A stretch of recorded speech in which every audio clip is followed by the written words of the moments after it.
Good morning, everyone. Welcome to the Committee on Budget and Fiscal Review.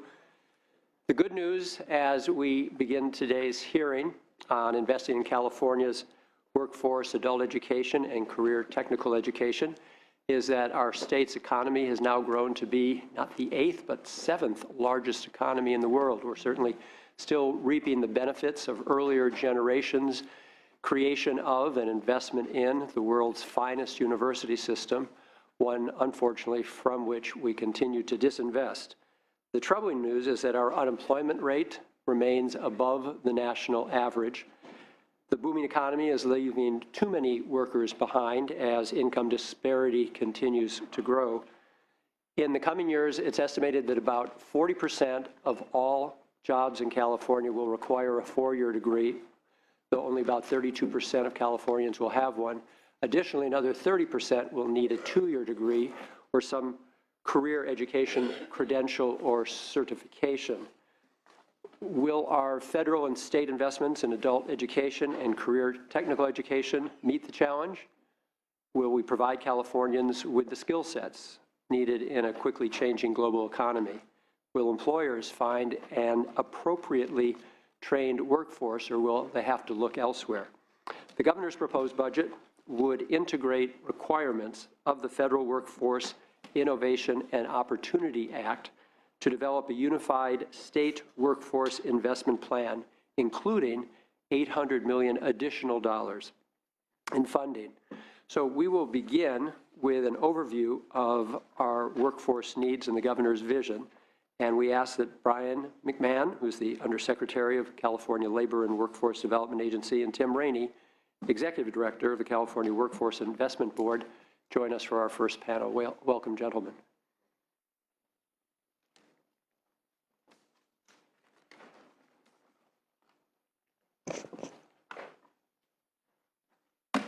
Good morning, Mr. Chair and members of the committee. And a brief correction for the record. I have transitioned to a senior advisor role with labor agency with the mandate to lead agency's work on system alignment and implementation of the new federal Workforce Opportunity Act. Thank you for the correction. Thank you. I thought that I would start by just giving a very quick picture of labor agency. We are a key player in the state's education and training infrastructure. We have departments and agencies within our overall umbrella of the labor agency that focus on workforce and training issues. We have the Workforce Investment Board that leads the process of developing policy recommendations to the governor and the agency on workforce-related issues. The Employment Development Department's Workforce Services branch participates in our policy discussion, but also has the mandate to administer the federal, previously the Workforce Investment Act dollars, and now WIOA dollars, passing those down on a formula basis to the local workforce investment boards and one-stop centers. We also have the Employment Training Panel at the agency, which is the state's largest training entity for improving the skills of existing workers and enhancing the competitiveness of the state's businesses. Each year, they tend to encumber somewhere around $80 to $90 million on those types of projects. Within the agency, we also have the Division of Apprenticeship Standards that plays a key role in the administration of the state's apprenticeship programs, and also has an aggressive mandate to expand apprenticeship opportunities within the state and to particularly improve apprentice opportunities in non-traditional types of settings, moving into different industries like healthcare or advanced manufacturing, for instance. At the labor agency, we're very committed to creating a coordinated structure within our departments that really maintains a high level of that alignment in both policy planning and service delivery. We, through that integrated platform, we'll be reaching out to our key workforce partners, which include the community colleges, the Department of Education, Health and Human Services Agency, and their departments of rehabilitation and social services. And importantly, through this integrated process, we reach out to business and labor and the workforce system itself so that we are bringing broad-based input into our policy design, and particularly as we move forward into the implementation phases of WIOA, it will be extremely important to have broad-based input into the process. And in fact, we really see this integration being reflected in the implementation of WIOA, and particularly that Act's mandate that the state develop a integrated strategic workforce plan that combines the specific titled agencies, Department of Rehabilitation, adult education, the Wagner-Pizer funding stream from under the management of EDD, and to bring those together and to bring in other partners under a combined process that brings in broader participation that will reach out to Department of Social Services to bring in the CalWORKS program. Is that a difference from the 2012 plan that had been approved? It would be different in terms of mandating combined planning efforts and combined performance types of reporting. But they participated in the joint planning process to develop the plan. So it's a more rigorous integrated process under WIOA. And I would like to say too that we are guided in our work by the language that was included in the Budget Act, particularly the chapter investing in California's workforce. And key among the goals identified in that chapter will be improving the state's ability to lift individuals out of poverty by moving them into and along pathways that emphasize apprenticeship or other earn and learn types of models that move them into attainment of credentials, certificates, degrees that are recognized by industry and connect to in-demand occupations. We see that as an extremely important central theme of our work. In Mr. Rainey's comments, he will go into more detail as to how the Workforce Investment Board is building a process through its committee to really strengthen the alignment and the outcomes and the processes around that type of alignment. Finally, I'd like to add to the comments that Mr. Leno made regarding characterization of the California economy and provide some additional statistics that were developed by the Employment Development Department's Labor Market Information Division. As of January of this year, the labor market had these specific characteristics: a total workforce of $18.2 million, or million individuals, 16.9 million were employed, a 7.3% statewide unemployment rate, and that's down from 8.8% in January of last year. Unfortunately, unemployment rates are higher for certain ethnic groups and for certain age groups. In the African American population, we have a statewide average of 13.6% unemployment. For Latinos, it's 8.4%. In the youth category, 16 to 19, we have a very high 24.9% unemployment rate. And for those in the 20 to 24 age grouping, we have an unemployment rate of 11.2%. Do you break it down by region as well? We do break it down by region. I don't have the complete picture of regions, sure, but we can certainly provide that information to the committee. But if we look on a regional basis, the San Joaquin Valley in aggregate has the highest unemployment rate at 10.9%.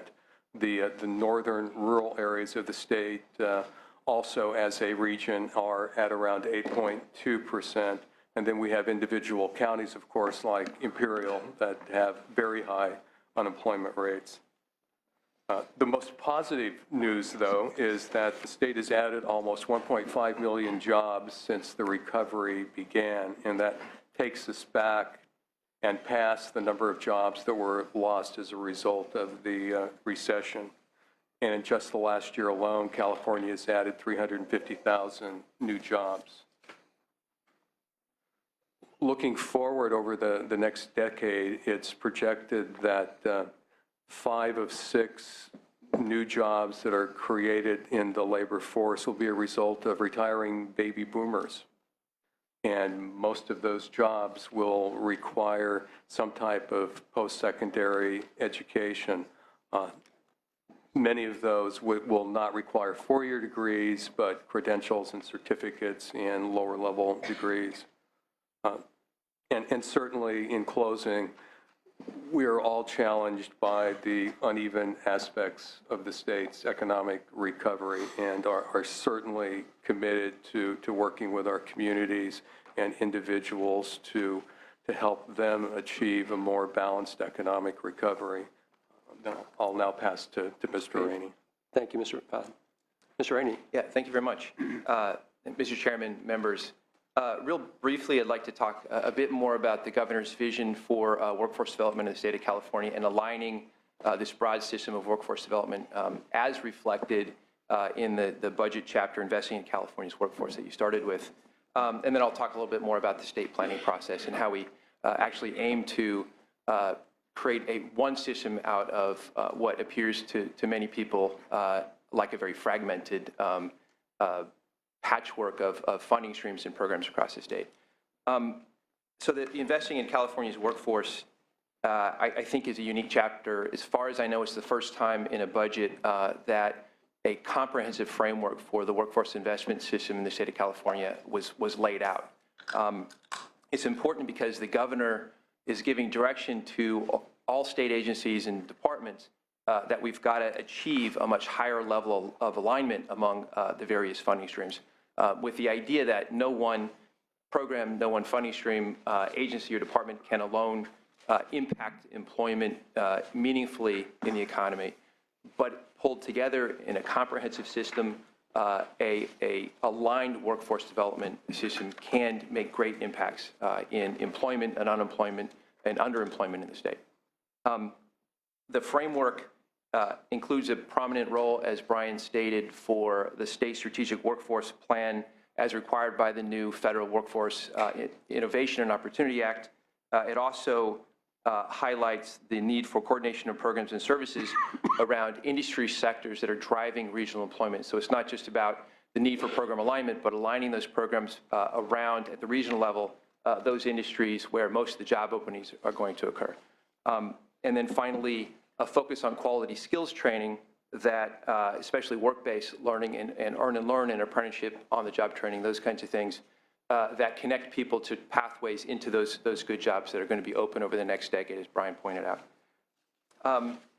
The framework, of course, is not a finished product. We have a great deal of work to do in Sacramento to fine-tune the framework, and we're going to use the state strategic plan as required by the Opportunity Act, the Federal Opportunity Act, and regional and local plans to pull this together, this really great system together in something more comprehensive for great employment impacts. The strategic planning process has been underway for several months. We have it on 2 tracks. There's a Sacramento strategy and a regional strategy. In Sacramento, Secretary of Labor David Lanier is ensuring a high level of coordination by meeting and working with other agency secretaries, the superintendent, the chancellor of the community colleges, and the State Board of Education chair. We have, as Brian mentioned, a Opportunity Act implementation work group that has, it's a department level coordination that's going on, staffed by the State Workforce Board. That includes all of the departments that have the various federal and state funding streams related to workforce training, education, and employment services. So Department of Rehab, Social Services, the Employment Development Department, the Chancellor's Office, the State Board of Education, Employment Training Panel, Division of Apprenticeship Standards. We're all at the table, literally drafting the state strategic plan the new state strategic plan, coming up with common vision, common goals, outcomes, and metrics, so that we're all bringing the system together under a single vision for the state. The group, or rather, we've also got an increasing skills and credentials work group, which is really digging in on making some sense out of the wild west of industry-valued credentials, certifications, licensing, and certificates, which is no small undertaking. And we can talk more about that later if you wish. The regional, or what we call the field strategy, is going on, as I said, in a parallel track. We can lay the best plans in Sacramento. We can make great policies in Sacramento, but it's not going to have great impact unless the alignment is happening on the ground where businesses are hiring and people are looking for jobs. So we have a regional strategy that has several components. One is an initiative called Slingshot. So we're taking federal governor's discretionary dollars from the Opportunity Act and investing in building coalitions regionally across the state. As you know, California's economy isn't a monolith. It's a bunch of regional economies that often compete globally. So we're using Slingshot dollars because nothing says partnership more than Slingshot. I'm not sure we got to work on the marketing. Using the Slingshot dollars to bring the coalitions together, business and industry and labor on one side and the public workforce system on the other side, to align our investments in the public system to where the jobs are going to be open and create the kind of career pathways that'll help people move from unemployment, underemployment, poverty into good, high-wage, high-skill jobs. We are using something called accelerator grants, which is a similar concept, but it's more targeted, focused on populations that need special attention, ex-offenders, veterans, individuals with disabilities, low-income adults. So using the accelerator grants in a way that can help us bring together the kinds of partnerships that don't currently exist or are existing, and innovations that are existing, and taking those things to scale so we can really accelerate employment for those target populations. And then finally, the unified local and regional plans, and pulling those together in every region of the state in a similar process we're doing at the state level with all the partners at the table, figuring out how they can align behind a common vision, outcomes, metrics for moving big impacts on employment across the state. And I'll just wrap up with, there were 3 other very parallel initiatives underway that are connected with our state strategy and our regional strategy that you'll hear about on the 3rd panel. The Doing What Matters for Jobs in the Economy in the Chancellor's Office, the Chancellor's Task Force on Workforce, and the Career Pathways Trust Fund. Thank you. Okay, thank you, Mr. Rainey. Any number of questions from the panel? I'll start off with a couple. Are there any ancillary challenges that you could identify that make the challenge even greater? I'm thinking housing, for example. Yes. Because the vision that you've laid out and the governor's proposing and the greater coordination is clearly, obviously needed. There's so many pieces to this complex puzzle, not only in different funding streams, but all the different players at the different levels and how to do this in a somewhat ground-up fashion as opposed to top-down. When you have these coordinated meetings, do you bump into some of these problems that are really outside but so much a part of? Absolutely. So, for example, I know when we have conversations with Senator Hancock around rehabilitation programs and lowering the recidivism rate, we bump into things like housing so often. Yes, absolutely. Education and training isn't going to solve all of our challenges in California. As you said, issues around transportation, access to health care, mental health services, coordination with local law enforcement and courts and social services locally. All of these things are necessary for the broader system to work on behalf of the people who most need jobs. So it can't be just the training and education. There have to be support services that help people along a career pathway and meet them where their needs are. So the coordination of these various services doesn't just mean education and training. It really is all about all the services and resources a community has to bring to the table to help people be successful in employment. That's on that side. On the other side, on the industry side, it's not always easy to get industry to the table with a common voice. What we want to do is mobilize and organize industry in every region to really set up and highlight and identify some stretch goals for their industry. Help us understand where their pain is, where the openings are, what career pathways within their companies, within industry look like, and a stretch goal like how many industry value skills credentials would they need over the next 10 years. We tend on the public sector side have a industry advisory group on every program and funding stream. It seems like every time we create a program, we create an industry advisory group. So what happens at the regional level is you have this multitude of advisory groups going to industry separately, sometimes the same employers separately. So on our side, we're trying to create one voice among the public sector and then organizing industry to build markets for the products that our education, training, and social services systems are creating. I would also add that there's an interesting program model that's developing in San Bernardino County now that's largely grant funded at this point by a philanthropic organization that actually looks at the whole family and develops a case management system that then connects to all the local service providers in the full spectrum of needs that all members of the family would have to move them to being a self-sustaining family unit. So we're watching that project very closely to learn from the model they're developing. And then lastly, I know we have some unique challenges just given the size of our state. Are there any best practices that we are learning from other states, or are there things that we could No, yet we're the learn? best. We're the best state in the nation. The U.S. Department of Labor's Employment Training Administration provides a platform for information sharing from state to state. We communicate with our peers in a number of different types of venues. So we do have the advantage of looking at best practices that are being developed and implemented within other states. Thank you. Senator Nielsen and then Senator Roth. Thank you, Mr. Chairman. As I view this budget, it's quite a turnaround in the administration from where they were last year as far as I see Career Tech Ed, and I'm very delighted. Now, that said, the slingshot, how is that different, or does it enhance what I think we've already should have been doing? Mm-hmm.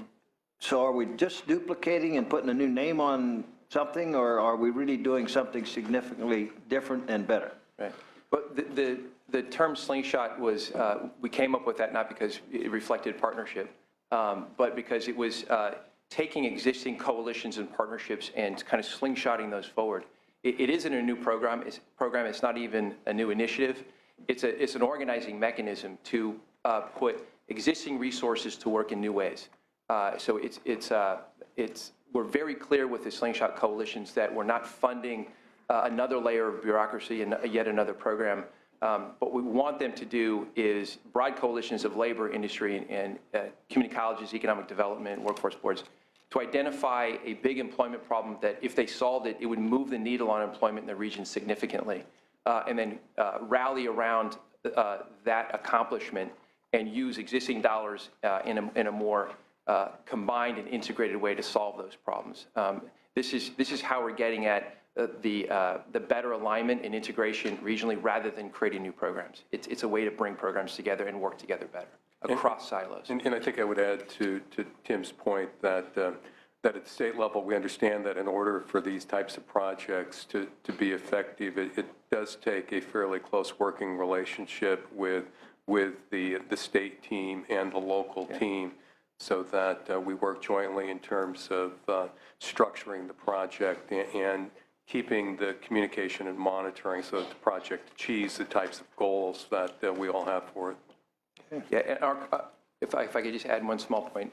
Our role at the state level, our commitment at the state level among our state departments that are coordinating is to help those regional coalitions when they run into barriers that are administrative or policy barriers. We remove those at the state level and allow the good work to happen regionally, because the vision and the partnership and the services that are provided don't happen in Sacramento. They happen in every region of the state. I'm glad to hear that. I think that would be one of the greatest values of this slingshot, because we all have problems with the agencies of government stifling what we're trying to do then.